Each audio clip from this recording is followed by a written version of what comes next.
She was just trying to check in. But these hotel staff had no idea who they were dealing with. What happened next changed everything and went viral. You won't believe. The air in the Grand Summit Resort's opulent marble lobby was usually a symphony of hushed elegance, but today it was shattered by a venomous hiss. "Ma'am, you need to leave immediately. This isn't a shelter." The words laced with disdain sliced through the space, aiming directly at Dr. Lena Hayes. She stood there, unassuming in simple jeans and a practical hoodie, a stark contrast to the polished manager David Sterling. He had no idea he was staring into the eyes of his impending doom. In exactly 10 minutes, the world would watch as Lena, the very owner of this magnificent hotel chain, exposed his cruelty, terminated him and his prejudiced team on live camera, and ignited a scandal that would rock the entire hospitality industry. But oh, the story gets so much more incredible than that. What unfolded next didn't just obliterate careers, it sparked a national movement forever altering how hotels treated their guests. By the end, you'll grasp why this seismic moment became the most watched hotel confrontation in internet history. But before we plunge into this astonishing tale, a small favor. If this story already sends chills down your spine, please smash that subscribe button and hit like. You absolutely won't want to miss the climax. And tell me, where are you watching from? I read every single comment. Now let's journey back to the very beginning of this unbelievable saga, because the events leading up to that fateful moment will utterly shock you. To truly comprehend the explosive power of this confrontation, you must know the extraordinary woman who is Dr. Lena Hayes. Born in the gritty heart of Detroit, raised by her single mother, Maria, who toiled tirelessly at 3 jobs just to keep food on their humble table.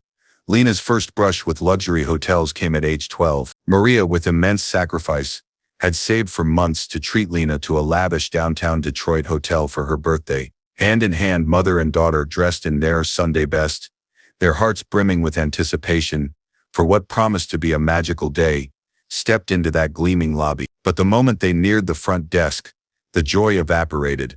The clerk, a picture of icy contempt, surveyed them from head to toe before coldly declaring, "I'm sorry, but we're fully booked." Young Lena watched, her heart aching, as her mother's hopeful face crumbled. They walked to the car in a suffocating silence, punctuated only by Maria's quiet sobs throughout the long drive home. But here's what truly seared itself into Lena's soul. As they exited, 3 white families casually strolled in and were immediately given room. That devastating night, 12-year-old Lena made a solemn vow to her mother. "One day I'm going to own hotels just like that, and I'll make absolutely sure no one ever gets treated the way we did." Fast forward 22 years, Lena Hayes had not only kept that promise, but she had exceeded it in ways that defied every single obstacle stacked against her. After fiercely working her way through medical school and serving 5 grueling years as an emergency room physician, Hayes did something that stunned everyone in her life. She left medicine to dive headfirst into the hospitality business. With her entire life savings of $150,000, she bought a dilapidated motel on the outskirts of Chicago. Everyone thought she was utterly insane. Her medical colleagues accused her of throwing away a brilliant career. Bank loan officers openly scoffed at her business plan, but Lena possessed an unwavering vision. She personally renovated that motel with her own 2 hands, toiling 18-hour days, often sleeping on a cot in the office. Her philosophy was elegantly simple: treat every guest with genuine dignity and profound respect, regardless of their appearance or how they chose to dress. Word spread like wildfire. Her occupancy rates skyrocketed. Within a mere 2 years, she acquired a second property, then a third, then a fourth. By the age of 34, she was the proud owner of the Grand Summit Resorts chain, an astounding 127 luxury properties, spanning North America, collectively valued at over She had become one of the youngest Black female billionaires in American history. Yet her monumental success hadn't dulled the sharp memory of where she came from. Lena regularly conducted mystery visits to her own properties, arriving unannounced in unassuming clothes, seeking to truly understand how her staff treated guests when they believed no important eyes were watching. And on this crisp Tuesday morning in Chicago, she was about to unearth something that would shake her vast empire to its very foundations. Dr. Hayes pulled her modest Toyota Camry up to the Grand Summit, Chicago. She could afford any luxury vehicle in the world, but humility was her chosen armor. No flashy jewelry, no designer labels, just a 34-year-old black woman in dark jeans, Nike sneakers and a gray hoodie, carrying a simple black bag. As she pushed through the gleaming glass doors, her sneakers softly squeaking on the polished marble floor, she immediately sensed an unsettling shift. The energy in this lobby felt distinctly cold, unwelcoming. Behind the rich mahogany reception desk stood 3 employees, who would soon etch their names into internet infamy. There was David Sterling, 45, the general manager, his slick-back hair a testament to his rigid persona, a permanent sneer etched on his face, an 8-year veteran of the company. Beside him, Tiffany Crawford, 28, the front desk supervisor, with perfectly manicured nails, eyes like chips of ice, and an attitude that could surely freeze hell itself. And then Kevin Thompson, 31, the assistant manager, who radiated discomfort but tragically never found his voice when it mattered most. What Hayes couldn't have known was that these 3 had, over the years, perfected their own silent, insidious system, a system of judging guests based on their appearance and discreetly designating certain individuals as undesirable. She approached the desk, the same warm, genuine smile she'd worn in 1,000 high-stakes business meetings, gracing her lips. She was utterly oblivious that she was about to become the direct target of the most blatant, gut-wrenching display of racism she had ever encountered, right there in one of her own hotels. "Good morning," Dr. Hayes said pleasantly.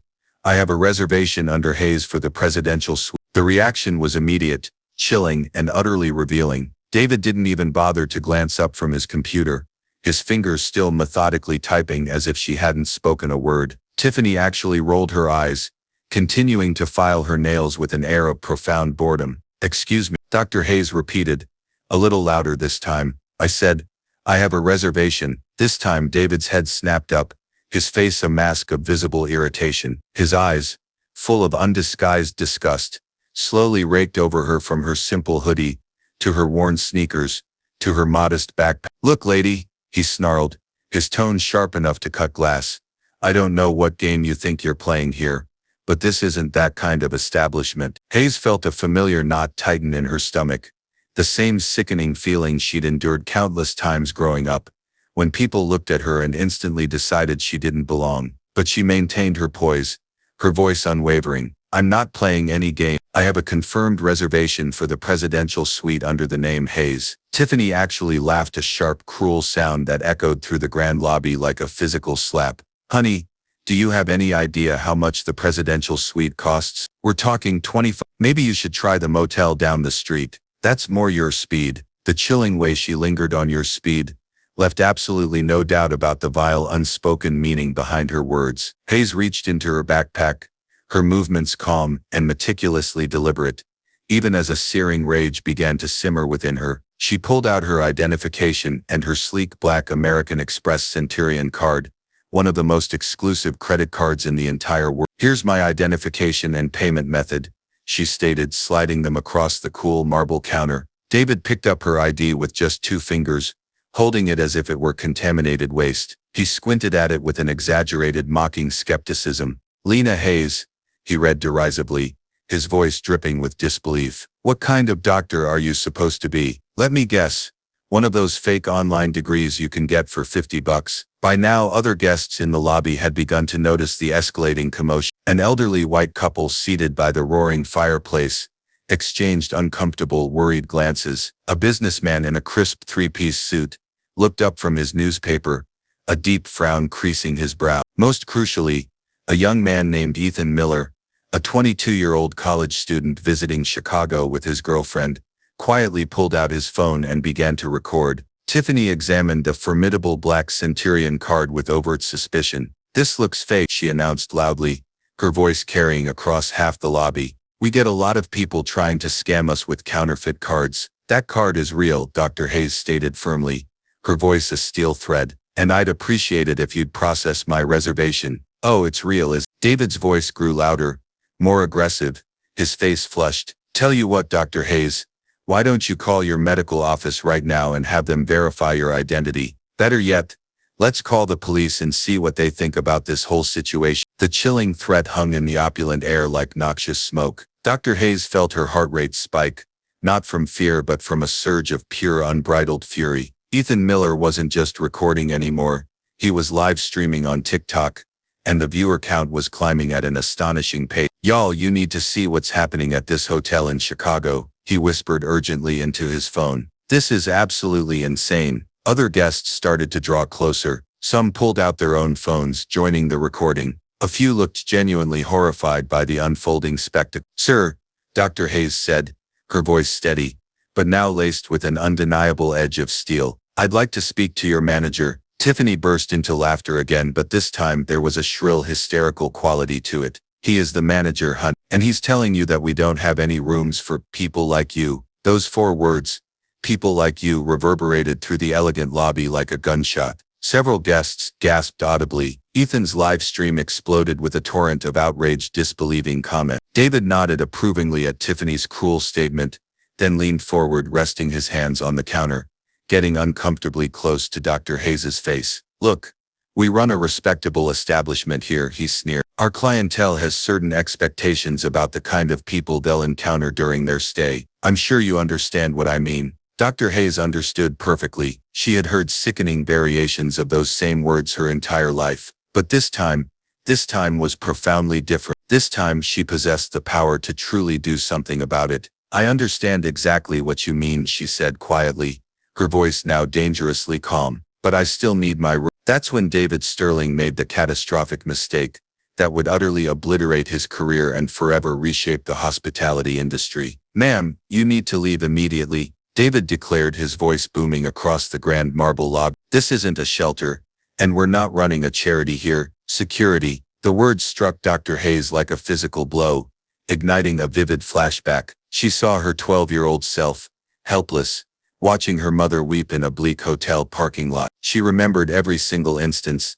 Someone had looked at her and coldly decided she didn't belong. 2 security guards materialized from a side corridor. One, an older black man named Samuel, looked deeply uncomfortable, his gaze avoiding her. The other, a young white man named Mark, seemed disturbingly eager to involve himself. "What seems to be the problem?" Samuel asked, his voice betraying a desperate hope that this was all a misunderstanding. "Remove this woman from the premises," David ordered, his voice laced with venom. "She's trying to scam us with fake credentials, and she's disturbing our other guests." Ethan's live stream now boasted over 15,000 viewers, comments scrolling by too fast to even read. Other guests were openly recording, their phones held high. An older woman with elegant silver hair actually stepped protectively between Dr. Hayes and the approaching security guards. "This is absolutely disgraceful," the woman declared loudly, her voice trembling with indignation. "I've been staying at hotels for 50 years, and I've never witnessed anything so appalling." Dr. Hayes, with remarkably steady hands, pulled out her own phone. The moment to end this cruel charade had arrived. But first, she wanted to offer them one last slim chance to do the right thing. "I'm going to ask you one more time," she said to David, her gaze unwavering. "Will you honor my reservation and treat me with the respect you'd show any other guest?" David's response was swift, brutal, and utterly definitive. "Hell no.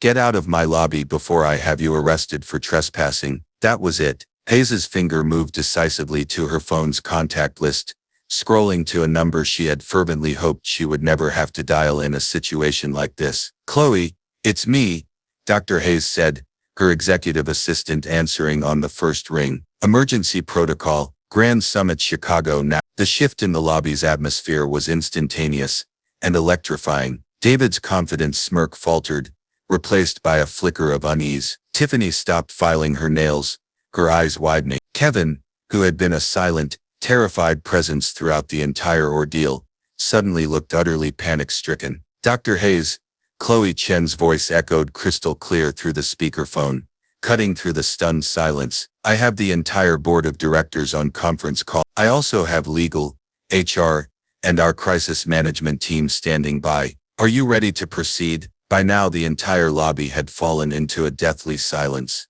broken only by the whirring of phones recording and the distant hum of the air conditioning. Ethan's live stream had exploded to over 100,000 viewers. David's face had drained from an angry red to a ghastly pale white in a matter of heartbeats. "Wait," he stammered, his voice barely a whisper. "What's happening here?" Dr. Hayes looked him directly in the eye. And when she spoke, her voice carried the crushing weight of every single insult she had ever endured, every door that had been slammed shut in her face, every painful time someone had told her she didn't belong. "What's happening, David?"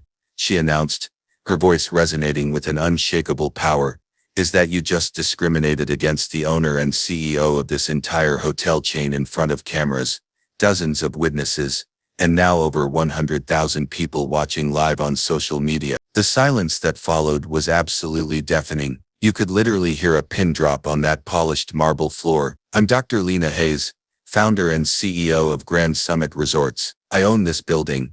I own this entire chain and as of right now I'm firing every single person who participated in this racist display." David's legs actually buckled beneath him. He grabbed the counter for support, his mouth opening and closing like a stranded fish. Tiffany's perfectly manicured hand flew to cover her gaping mouth in utter horror. "No, no, no," she whispered frantically. "This can't be happening." Kevin, the silent observer, finally found his voice, a choked gasp. "Oh my God. Oh my God.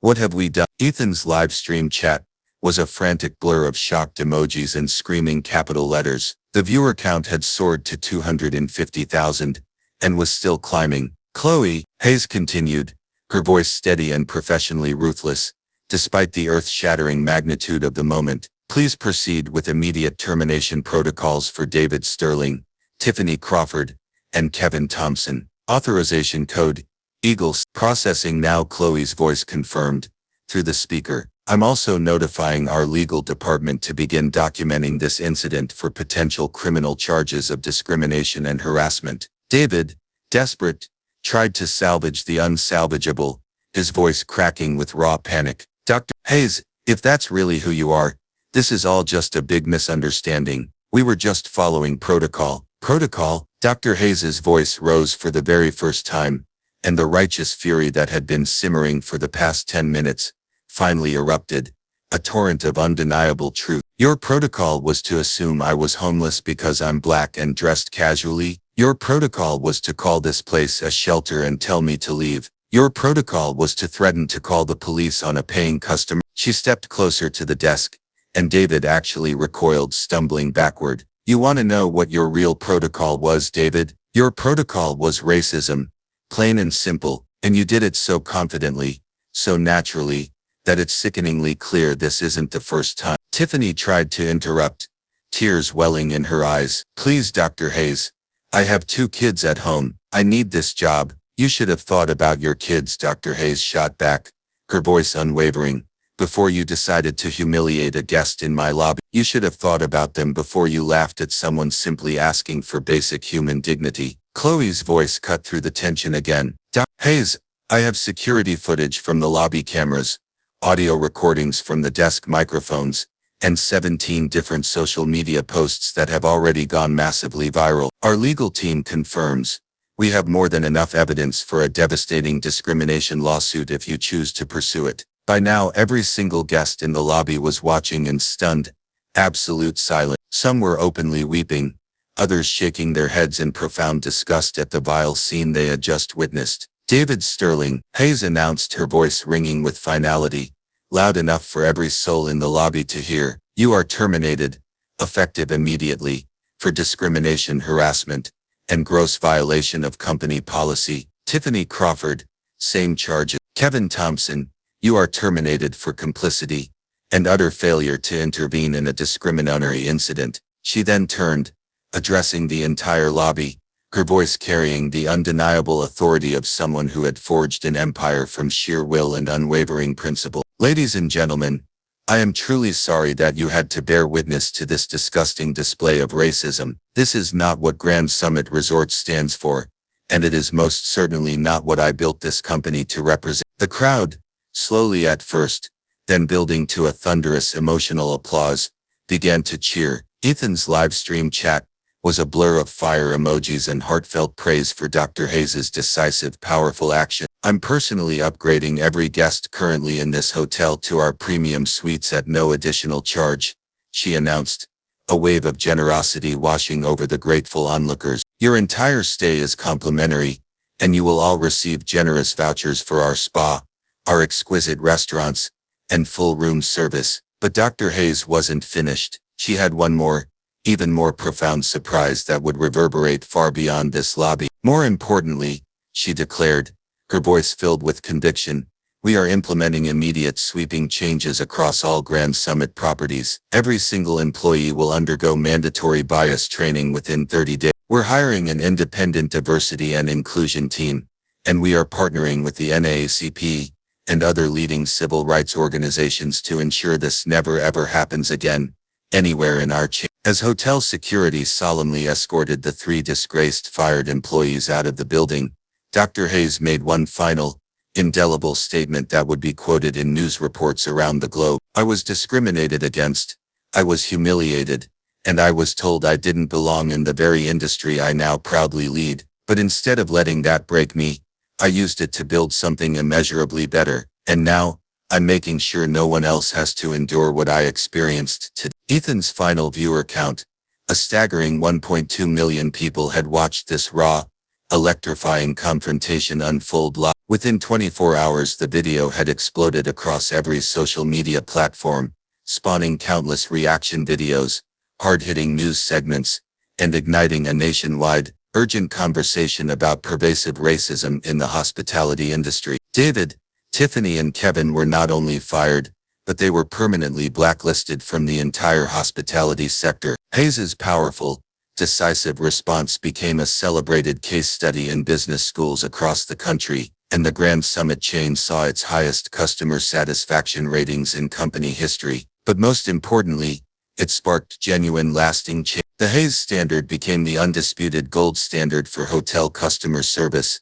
emphatically emphasizing dignity and unwavering respect for every guest, regardless of their appearance. And that, my friends, is how a simple hotel check-in became the most watched discrimination confrontation in internet history. Hayes transformed her worst moment into a profound teaching moment for the entire world, proving, beyond a shadow of a doubt, that sometimes the most powerful revenge is massive, undeniable success. If this incredible story has inspired you, please make sure you're subscribed to the channel, because we have many more breathtaking stories of justice and triumph heading your way. Hit that notification bell so you never miss an upload. And remember, never ever judge someone by their appearance. You truly never know who might just be your boss. What would you have done if you had witnessed this discrimination? Let me know in the comments below.